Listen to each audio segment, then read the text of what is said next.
नमस्कार, आपका हमारे यूट्यूब चैनल पर स्वागत है। आज लोक प्रशासन की सीरीज़ में हम लोक प्रशासन के विधागत विकास का अध्ययन करेंगे। हम यह जानने की कोशिश करेंगे कि लोक प्रशासन विषय क्या जैसा आज है वैसा शुरू से ही था। जैसा कि हम जानते हैं कि लोक प्रशासन 1870 के आसपास वुड्रो विल्सन ने एक लेख लिखा था, द स्टडी ऑफ एडमिनिस्ट्रेशन। उसमें उन्होंने कमियां बताई थी कि किस प्रकार प्रशासन और शासन को सुधारा जा सकता है और अलग अलग किया जा सकता है। उसके बाद से इस विषय का अध्ययन किया जाने लगा, इस विषय की मांग उठी, पर इसका आज तक जो जर्नी रही है वो इतनी आसान नहीं थी, बहुत चैलेंजेबल थी। इस सब्जेक्ट में बहुत स्ट्रगल किए हैं, बहुत पड़ाव देखे अपनी ज़िंदगी में। ये स्ट्रगल ये सब्जेक्ट हमें सिखाता भी है कि ज़िंदगी में कभी हार नहीं माननी चाहिए। निश्चित रूप से एक बार ये इस स्थिति में आ गया था, और मैं चार्ट भी दिखाऊंगा आपको। और आज वापस अमेरिका में खास तौर पर कोई विषय प्रमुख है तो वो पब्लिक एडमिनिस्ट्रेशन है, और मैनेजमेंट की पढ़ाई हो रही है। सबसे प्रमुख विषय आज बनकर उभर रहा है। वैसे हम पहले भी बता चुके हैं कि प्रशासन उतना ही पुराना है जितना पुराना समाज है, पर इसका अध्ययन कब से होने लगा ये एक महत्वपूर्ण है। तो अध्ययन के चरणों को जानने की कोशिश करेंगे। अध्ययन प्रमुखतः 4 दार्शनिकों के अध्ययन से हम इसके विकास के बारे में जान सकते हैं। एक होता है वुड्रो विल्सन, जो कि वुड्रो विल्सन को फादर भी कहा जाता है। एक बार यूपीएससी ने क्वेश्चन पूछा था मेंस में कि क्या वुड्रो विल्सन को फादर कहा जाना उचित है। 2017 में एक क्वेश्चन आया था कि क्या वुड्रो विल्सन के विचारों की आज भी प्रासंगिकता है। तो हम ये क्वेश्चंस भी करेंगे प्रीवियस ईयर कि क्या प्रासंगिकता है। इससे पहले आपको सब्जेक्ट को कवर करना चाहिए। और वुड्रो विल्सन ने जो विचार दिए थे प्रमुखतः, वुड्रो विल्सन का अध्ययन पढ़ेंगे कि वुड्रो विल्सन ने किस प्रकार का। उसके बाद हम पढ़ेंगे निकोलस हेनरी का। आज हम प्रमुखतः निकोलस हेनरी पे ही का ही अध्ययन करेंगे। निकोलस हेनरी ने 8 प्रतिमानों का रूप में लिखा है। उसके बाद मेरिनी, फ्रैंक मेरिनी, फिर डेनहार्ट। तो डेनहार्ट का प्रमुखतः हम अध्ययन अगले क्लास में करेंगे। आज हम वैसे तो निकोलस हेनरी के और मेरिनी का अध्ययन करेंगे। थोड़ा थोड़ा हम वुड्रो विल्सन को भी जान लेंगे, क्योंकि ये बेसिक है और सबसे पहले पढ़ना जरूरी है। क्योंकि सबसे पहले अगर कोई व्यक्ति आया था तो वुड्रो विल्सन था। वुड्रो विल्सन को चूंकि फादर ऑफ शासन को प्रमुखतः द्विविभाजन अर्थात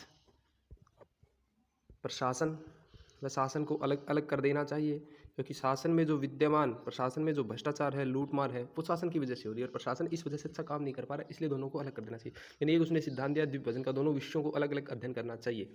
उसके बाद उसने प्रशासन को विज्ञान बनाने का जिक्र किया, यानी प्रशासन का वैज्ञानिक अध्ययन। वैज्ञानिक अध्ययन का अर्थ होता है कि इसमें नई नई खोज की जाए, नए नए नियम कानून बनाए जाए और जो सारी जगह एप्लीकेबल हो, और किस प्रकार से मितव्ययता संगठन में बनी रहे, संगठन की उत्पादकता बनी रहे, इस प्रकार के मुद्दे उठाए। उसके बाद पब्लिक एडमिनिस्ट्रेशन की तुलना, कंपैरेटिव पब्लिक एडमिनिस्ट्रेशन आगे एक यूनिट है, उसका अध्ययन करेंगे। तो इस आज यहाँ एक देश की तुलना, जैसे उसने कहा कि यूरोप के पब्लिक एडमिनिस्ट्रेशन की तुलना हमारे से की जानी चाहिए, जो सब बेहतर है वो पब्लिक एडमिनिस्ट्रेशन में सुधार करना चाहिए। तो ये बात कही। और एक उसने बात कही थी एज ए पैसा, एज ए व्यवसाय किस प्रकार व्यवस्थित किया जा सकता है पब्लिक एडमिनिस्ट्रेशन को। 4-5 प्रमुख विचार थे। गहन अध्ययन हम अगली क्लास में करेंगे। यहाँ हम निकोलस हेनरी और फ्रैंक मेरिनी को जानने की कोशिश करेंगे। तो निकोलस हेनरी ने प्रमुखतः 6 विषयों में बांटा, आगे उसके 2 सब पार्ट भी हो जाते हैं। तो 8 प्रमुख विषय है जिनको बांटा जा सकता है।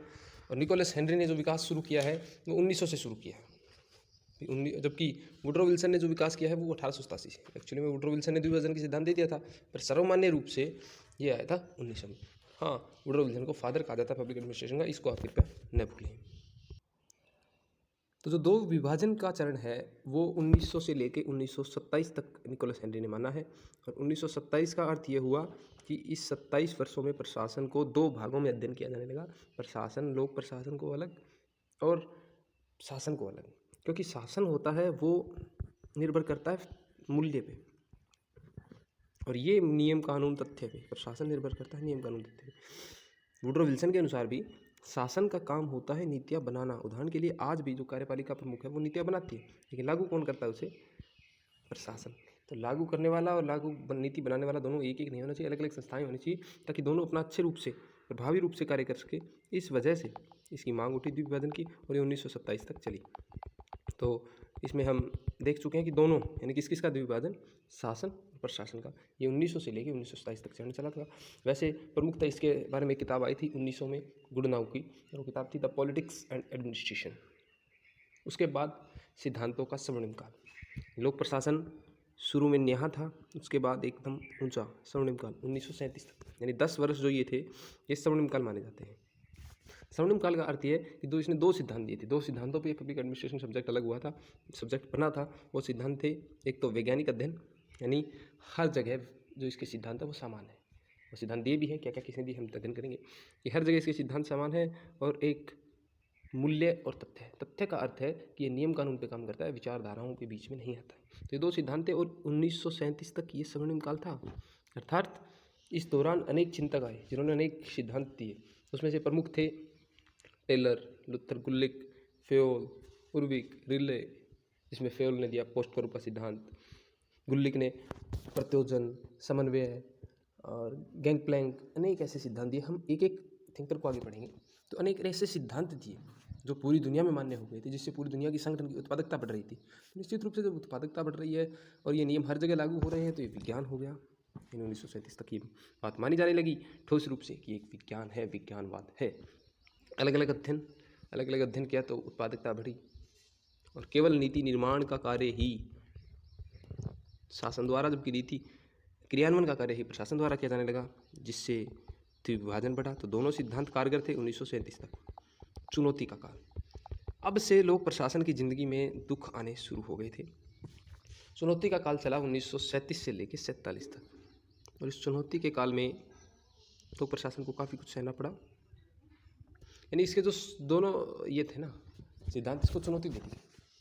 यानी कि कहने लगे कि आपके 2 सिद्धांत है, द्विविभाजन और सार्वभौमिकता। अब सार्वभौमिक तो एक सिद्धांत, अब एक संगठन है, एक प्राइवेट संगठन, एक गवर्नमेंट ऑर्गेनाइजेशन है, उसमें नियम कानून उत्पादकता बढ़ाने के अलग अलग हो सकते हैं, दूसरे में अलग अलग हो सकते हैं, कोई सार्वभौमिक नहीं है। और हाँ, जो इनके वैज्ञानिक थे, जो इनके चिंतक थे, जो खुद को वैज्ञानिक मानते थे, उनके भी जो विचार है वो अलग अलग थे। उदाहरण के लिए मैं आपको बताता हूँ, आगे अध्ययन करेंगे तो आप निपुण हो जाएंगे कि टेलर ने बात कही कि कंपनी में 8 मैनेजर होने चाहिए, यानी बहुआदेश की बात कही। जबकि बाकी के सारे जो चिंतक थे, जैसे फेल हो गया, मुन्नी हो गया, रिले हो गया, वो एक आदेश की एकता की बात करते हैं। अर्थात निश्चित रूप से टकराव पैदा होने लगे इनके आपस में।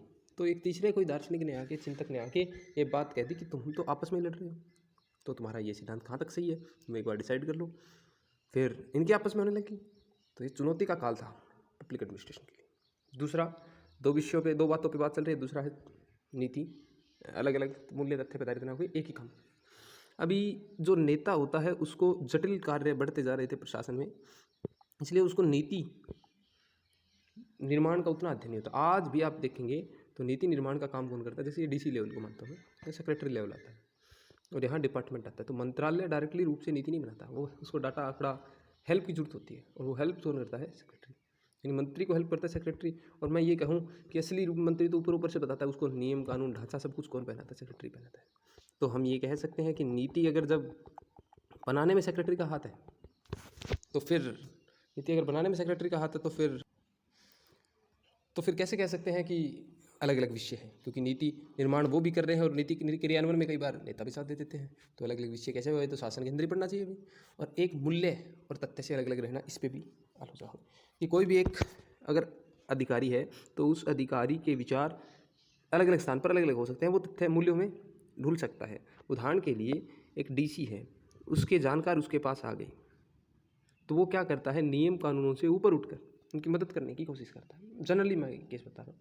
और अन्यथा कोई डिसीजन DC दे रहा है और एक गरीब व्यक्ति जिसने थोड़ी सी गलती की हो, अगर उस पर भी, और एक सामने वाला अमीर व्यक्ति है, उसने कुछ गलत कम किया है और उसने गलत ज़्यादा किया है, तो कई बार DC इसको कम दंड देने की कोशिश करता है अगर गलत की है तो भी। क्यों? क्योंकि ये गरीब है, आर्थिक दंड की बात कर रहा हूँ, ये चुका नहीं पाएगा। अर्थात ये कहाँ से आया, ये नियम कानून से ऊपर उठकर है। तो ये मूल्य प्रीत से प्रभावित हो रहे हैं। हर व्यक्ति के अलग मूल्य होते हैं, हम आगे अध्ययन भी करेंगे इसमें काफी। तो ये दोनों तो चुनौती करते हैं।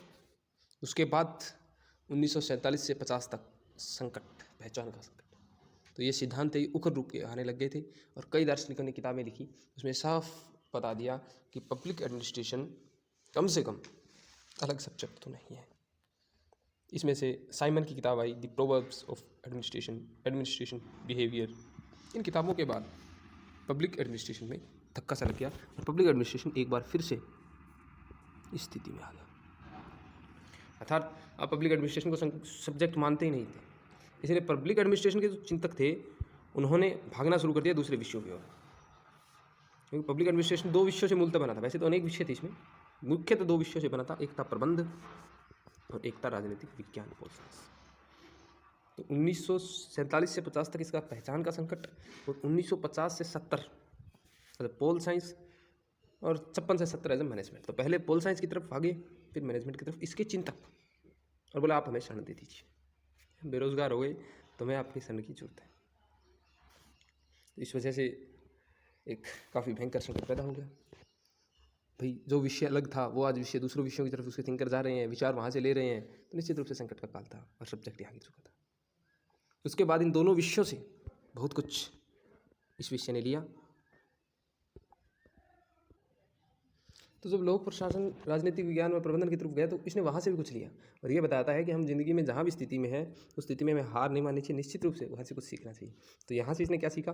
नागरिक अधिकार, यानी सब्जेक्ट ने अपने लिए सीखा, यहाँ के चिंतकों ने सीखा। यहाँ के चिंतक जो प्रशासन प्रबंधन वह पोल साइंस के जो चिंतक थे, विचारक थे, उन्होंने इनका विरोध किया कि आप हमारी तरफ क्यों आ रहे? तो बोले भाई साहब हमें कुछ दे दीजिए, थोड़ा बहुत दे दीजिए, आपका ही हम अध्ययन करेंगे, आपको हम ब्रीफ करेंगे। तो नागरिक अधिकार, जनमत के महत्व, जनमत का महत्व, जन उत्तरदायित्व, विधि के समक्ष समानता, ये कुछ 4-5 बातें इन्होंने सीखी। पॉलिसी मेकिंग भी इनसे सीखी। प्रबंधन से भी इन्होंने कुछ लिया, जैसे प्रबंध की नीतियाँ, जीरो बजटिंग, प्रबंधन विधि, वहाँ से इन्होंने लिया। निष्पादन मूल्यांकन, उसके बाद आज 360 डिग्री मूल्यांकन जो हो रहा है, आज क्या क्या है, जीरो बजटिंग आज भी बजट का एक प्रमुख अंग है। प्रबंधन की अनेक नीतियाँ वहाँ से चकी गई थी, जैसे सर्ट, PRT, इनका हम आगे अध्ययन करेंगे। तो दोनों विषयों से अनेक कुछ सीखा। तो क्या हुआ कि 1965 का काल आ गया। 1960 के आसपास की मैं बात बता रहा हूँ। तो 1970 तक वैसे इन्होंने चिंतकों ने लेते हैं, फिक्स डिफाइन टाइम लाइन नहीं है। फिर 1960 के आसपास क्या हुआ, समाज में जटिलताएं बढ़ गई। लोक प्रशासन और प्रशासन इकट्ठे, लोक प्रशासन व शासन दोनों इकट्ठा नहीं रह सकते थे, दोनों में भ्रष्टाचार बढ़ गया, समाज की आकांक्षाएं बढ़ गई। और जो पब्लिक एडमिनिस्ट्रेशन जिसका प्रमुख कार्य, जो प्रशासन का प्रमुख कार्य नियंत्रणकारी था, जनता के द्वारा मांग उठने लगी कि अब इस नियंत्रणकारी प्रभाव को हटा दिया जाए। इस वजह से फिर पब्लिक एडमिनिस्ट्रेशन गया, यानी इन दोनों विषयों की वजह से फिर पब्लिक एडमिनिस्ट्रेशन का काल आया, और फिर नवलोक प्रशासन। अब आगे क्या क्या आया उसके बारे में मैं बताता हूँ आपको ब्रीफली।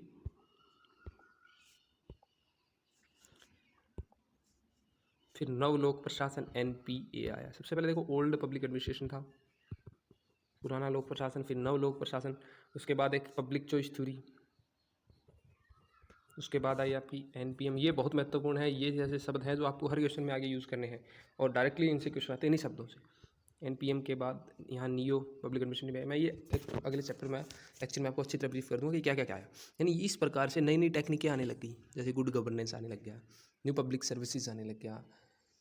इनके माध्यम से जो लोक प्रशासन है उसके विषय का अध्ययन होने लग गया, और सबने ये मानना स्वीकार कर दिया कि लोक प्रशासन एक बहुत ही महत्वपूर्ण विषय है, और इसके अध्ययन भी होने लग गया। इसके अध्ययन के, इसके विकास के अगर कुछ मैं संस्थाएं देखूं तो 1965 के बाद शासन व समाज में जटिलताएं बढ़ गई थी, इसलिए मुख्यतः असंभव सा प्रतीत होने लग गया था कि दोनों साथ साथ रहे, तो दोनों का द्विविभाजन जरूरी पैदा हो गया 65 के बाद। इसी परिप्रेक्ष्य में अमेरिका में जब भी जितना भी लोक प्रशासन का विकास हुआ है, स्टार्टिंग से लेके एंड तक मैक्सिमम क्या सारा का सारा ही अमेरिका में हुआ है। तो अमेरिका में एक हनी प्रतिवेदन, एक व्यक्ति की एक कमेटी बनाई वहाँ की सरकार ने, तत्कालिक सरकार ने, भी जांच की जाए कि क्या लोक प्रशासन सही रूप से एक विषय के रूप में अपनी छवि बना सकता है। उसने हनी प्रतिवेदन ने अपनी रिपोर्ट दी 1966 में। उस रिपोर्ट के बाद लोक प्रशासन में मान्यताएं बढ़ने लगी। फिर एक सम्मेलन किया गया 1966 में आई थी, 1967 में एक सम्मेलन हुआ, 68 के आसपास ही। तो उस सम्मेलन में, इसमें तो एक व्यक्ति था, इसमें अनेक विषयों के दार्शनिकों को, चिंतकों को बुलाया गया, लोक पब्लिक एडमिनिस्ट्रेशन को जो मानने वाले थे उनको बुलाया गया।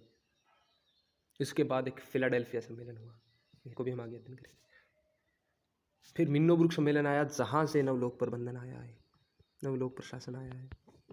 इसके बाद से इस विषय का विकास निरंतर होने लग गया, और ये विषय माने जाना लगा। उसके बाद एक नई टर्म भी आई, गुड गवर्नेंस, जो आजकल काफ़ी अच्छा प्रचलन में है। गवर्नेंस का अर्थ होता है, देखो गवर्नेंस का साफ साफ अर्थ ये है कि, पेज ले लेता हूँ, गवर्नेंस देखो, सरकार आजकल आपने हर बार मैक्सिमम सुना होगा, गुड मैक्सिमम गवर्नेंस और मिनिमम गवर्नमेंट। अब गवर्नमेंट का तो सीधा साधा अर्थ ये होता है कि सरकारी सेक्टर, प्रशासन, पर गवर्नेंस का अर्थ क्या होता है? गवर्नेंस में 3 आयाम हम प्रमुखतः जोड़ते हैं।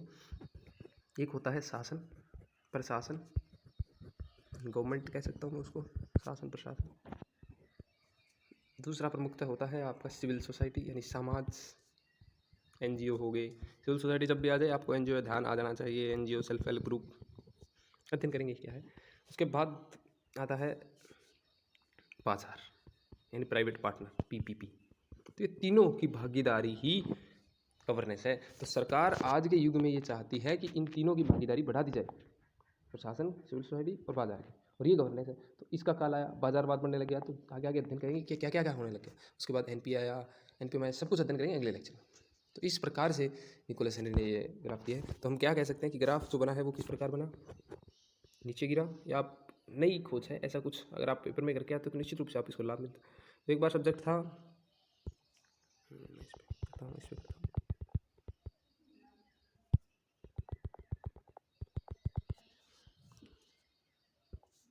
एक बार सब्जेक्ट यहाँ था 1900 तक, फिर एकदम सिद्धांतों का समूह निकाल आया, फिर कुछ समय के लिए चला 10 एक साल के लिए, फिर एकदम नीचे गिरने लग गया और काफ़ी समय के लिए नीचे चला और भी नीचे आ गया, संकट का भी आ गया, फिर एकदम धीरे धीरे ऊंचा होता होता और आज तो कम से कम काफ़ी ऊंचाई हो चुकी है।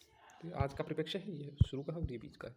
तो ये विधागत विकास निकोलस हेनरी ने दिया है। हम एक और चिंतक को आज अध्ययन करेंगे और वो है फ्रैंक मेरिनी। तो फ्रैंक मेरिनी ने, चूँकि सिलेबस में मैं दिखा देता हूँ आपको कहाँ है, विल्सन का दृष्टिकोण स्पष्टता मेंशन है। विल्सन के दृष्टिकोण को हम कल से अलग अध्ययन करेंगे, इसलिए मैंने अलग से रखा है। और विषय का विकास आज हम ये अध्ययन करें, विषय का विकास किस प्रकार और इसकी वर्तमान स्थिति क्या है, इसका अगले लेक्चर में करेंगे वर्तमान स्थिति में क्या क्या है। पर विषय आज वहाँ से यहाँ है। हम सिलेबस के हिसाब से हमने एक पॉइंट निकोलस हेनरी के हिसाब से कवर कर लिया है। नेक्स्ट जो पढ़ेंगे हम वो पढ़ेंगे फ्रैंक मेरिनी के हिसाब से। हमारे दूसरे कहूँ या तीसरे कहूँ फ्रैंक मेरिनी दार्शनिक है। फ्रैंक मेरिनी ने एक किताब लिखी थी कि 2000 तक हमने पब्लिक एडमिनिस्ट्रेशन में क्या क्या अचीव किया है।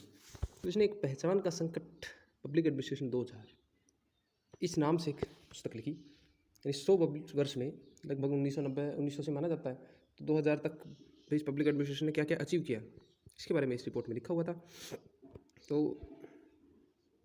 फ्रैंक मेरिनी ने स्पष्टतः कहा कि उस ऊंचाइयों तक आज पब्लिक एडमिनिस्ट्रेशन नहीं जा पाया है जिस ऊंचाई तक इसको जाना चाहिए था। यानी ये कोर संकट पैदा हो गया। इसके सिद्धांतों को ना एक निश्चित रूप से चुनौती दी जा सकती है। अब आपसे मैं एक क्वेश्चन पूछ रहा हूँ, आगे मैं डिस्कस भी करूँगा कि पब्लिक एडमिनिस्ट्रेशन आपके हिसाब से क्या है, एक विज्ञान है या एक आर्ट है। तो ये कह रहा है उतना विकास नहीं हो पाया जितना होना चाहिए था। इसके कारण बताए इसने कुछ मौलिक योगदानों का अभाव। इस पर्टिकुलर सब्जेक्ट में किसी ने योगदान नहीं दिया। जैसे मैक्स वेबर था वो पोल साइंस का था, जैसे टेलर था वो प्रबंधन के थे, शुरू वाले तो सारे प्रबंधन के थे। वो संगठन की उत्पादकता बढ़ाना चाहते थे, कैसे एक कंपनी की उत्पादकता बढ़ाई जाए, हम इनके सारे ऊपर में अध्ययन करेंगे। तो इनका प्रमुख उद्देश्य था कैसे एक संगठन की उत्पादकता बढ़ाई जाए, न कि प्रशासन की उत्पादकता। यानी इस मौलिक विषय से संबंधित किसी के खास तौर पर योगदान नहीं है। वुडरो विल्सन का योगदान है वो आजकल चैलेंजेबल है पूरी तरह से।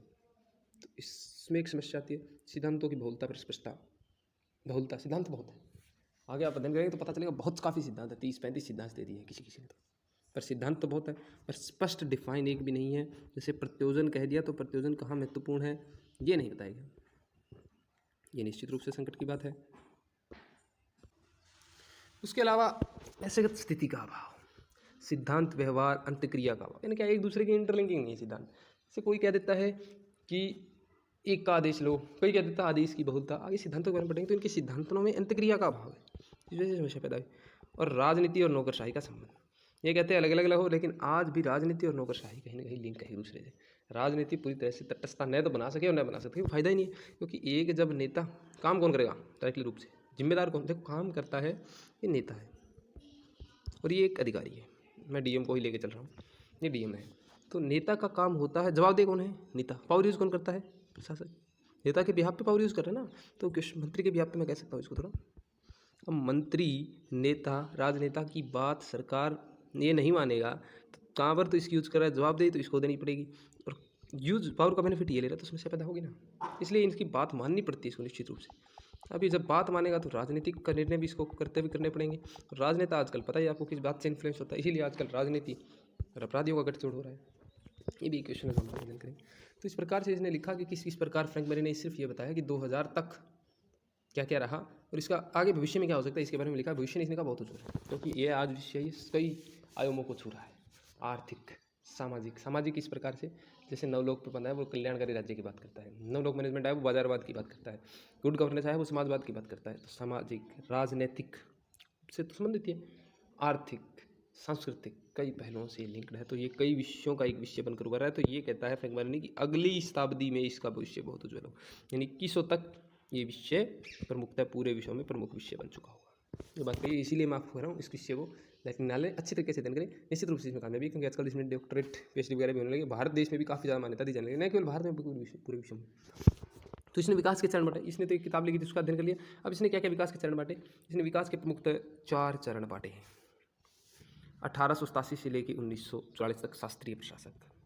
शास्त्रीय प्रशासक क्या था, वैज्ञानिक प्रबंधन क्या था, ये हम आगे डिस्कस करेंगे। तो 1944 तक इसने शास्त्रीय प्रशासन माना। ये क्वेश्चन भी आया था पिछली बार, शास्त्रीय प्रशासन में 2017 का क्वेश्चन है शायद ये, कि शास्त्रीय प्रशासन और शास्त्रीय थिंकर्स के हैं उनमें और जो मनोवैज्ञानिक थिंकर है उसमें क्या अंतर है। तो 1944 तक ये, 1966 तक फिर वैज्ञानिक प्रबंधन, फिर नवलोक प्रशासन 1990 तक एनपीएम, फिर 1990 से लेकर 2009 तक नवलोक प्रबंधन, फिर 2002 के आसपास गुड गवर्नेंस, फिर 2009 के आसपास और उसके बाद एनपीएस। निश्चित रूप से एक विकास का क्रम रहा है जिसमें आज भी लोक प्रशासन विकास कर रहा है और निरंतर विकास करता जा रहा है। तो लोक प्रशासन एक ऐसा विषय है जो विकास में न तो कभी रुका है और नहीं रुकेगा। तो आज हमने पूर्णतः अध्ययन कर लिया कि लोक प्रशासन का विकास निकोलस हेनरी और फ्रैंक बार्नी ने कितने कितने विषयों में बांटा है। इसके आपको नोट्स पीडीएफ कुछ भी चाहिए तो आप मुझे व्हाट्सएप पे संपर्क, उससे कोई भी डाउट हो तो निश्चित रूप से गारंटी देता हूँ कि जब हम अब विषय पूरा कर चुके होंगे तो आप मेंस के 80 से 90% क्वेश्चंस का बड़े अच्छे सटीक तरीके से उत्तर देने में कामयाब हो पाएंगे और प्रैक्टिस से पक्की के भी हो जाएंगे। हम क्वेश्चंस भी करेंगे प्रीवियस ईयर के, और एक बार सिलेबस कवर हो जाने दीजिए। तो चैनल को ज़्यादा से ज़्यादा शेयर कीजिए और कोई भी अगर डाउट हो तो निश्चित रूप से हमसे संपर्क कीजिए। बहुत बहुत धन्यवाद।